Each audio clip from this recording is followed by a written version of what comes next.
நம்ம ஒரு இடத்துல உட்காந்துருக்குறோம். மல்லிகைப்பூ விற்கிறவங்க அப்படி போகிறாங்கன்னு வச்சுப்போமே, நிறைய பூக்களை கொண்டு போகிறாங்க அப்படின்னா, அவங்க போனதுக்கப்புறமும் அந்த நறுமணம் அப்படின்றது கொஞ்ச நேரத்துக்கு நிலைத்திருக்கும், நம்மக்கிட்ட இருக்கும், நம்மளால் ஸ்மெல் பண்ண முடியும்.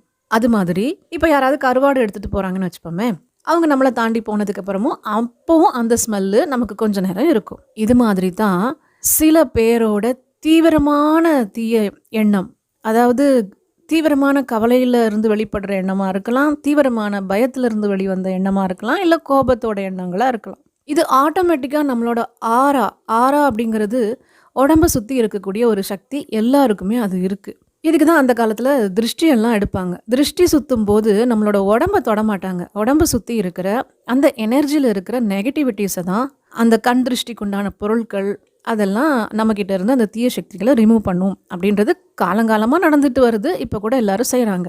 இந்த கண் திருஷ்டியை சரி பண்ணலை அப்படின்னா அது என்ன பண்ணும்? நம்மளை ஃபஸ்ட்டு மனசை டல் பண்ணும். சோகமாவோ கவலையாவோ இல்லை கோபமாவோ இல்லை பயமாவோ ஏதோ ஒரு உணர்வை தந்து நம்மளை அப்படியே முடக்கி வைக்கும். அதுக்கப்புறம் ஆறால இருந்து அப்படியே நம்ம அதுக்கு ரியாக்ட் பண்ணி அதோடவே நம்ம ஒன்றி இருக்கும்போது ஆட்டோமேட்டிக்காக கொஞ்ச நாளில் நம்மளோட உடம்பையும் பாதிக்கும். இப்போ தலைவலி வரலாம், இல்லை வேறு ஏதாவது சிம்டம்ஸ் வந்து நம்மளை அப்படி டயர்டாக உட்கார வச்சுருக்கோம். இதுக்கு தான் அப்பப்போ திருஷ்டி சுற்றி போடணும்னு பெரியவங்க சொல்கிறாங்க. முன்னாடி காலத்துலலாம் பார்த்தீங்கன்னா வீட்டு முன்னாடி ஒரு துளசி செடியை வச்சு அந்த துளசி செடியை மந்திரம் சொல்லி அப்படியே சுற்றி வருவாங்க.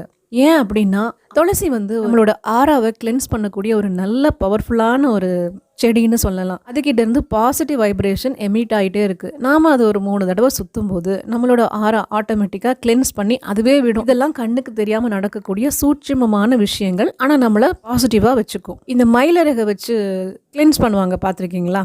அது கூட மயிலருக்கு கூட பாசிட்டிவ் வைப்ரேஷன் கொடுக்கக்கூடியது. ஸோ பாசிட்டிவான ஒரு வைப்ரேஷன் எனர்ஜி அதிலிருந்து வெளிப்பட்டு கொண்டே இருக்கும். நம்மளோட ஆரா இயற்கையிலே நல்லபடியாக நம்ம கிளென்ஸ் பண்ணுறதுக்கு உதவும். நம்ம இருக்கிற இடத்த நம்ம எப்போவுமே சுத்தமாக வச்சுக்கணும். முடிஞ்ச அளவுக்கு பாசிட்டிவாக வச்சுக்கணும். வீட்டிலையும் சரி, வியாபார ஸ்தலங்களிலும் சரி, அந்த இடம் பாசிட்டிவாக இருக்கும்போது அங்கே இருக்கிற நபர்கள் நிம்மதியாக இருக்கலாம். பேட்ச் ஃப்ளவர் ரெமடிஸில் எந்த காம்பினேஷன்